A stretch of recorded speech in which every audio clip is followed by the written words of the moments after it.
Magluto po tayo ng patatas with chicken feet. Adobo.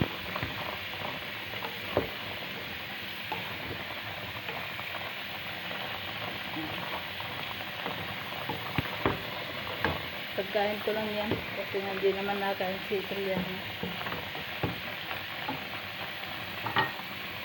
Tapos lalagyan natin ng pichay bagyo. Pichay bagyo para may sustansya ang ating pagkain. Pangalawang ano na ito, pangatlong ani ko na yan. Kung may tanim, may aanihin.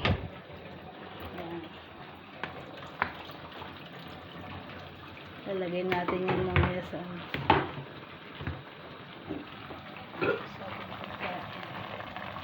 Thanks for watching guys. Like, share, and subscribe guys.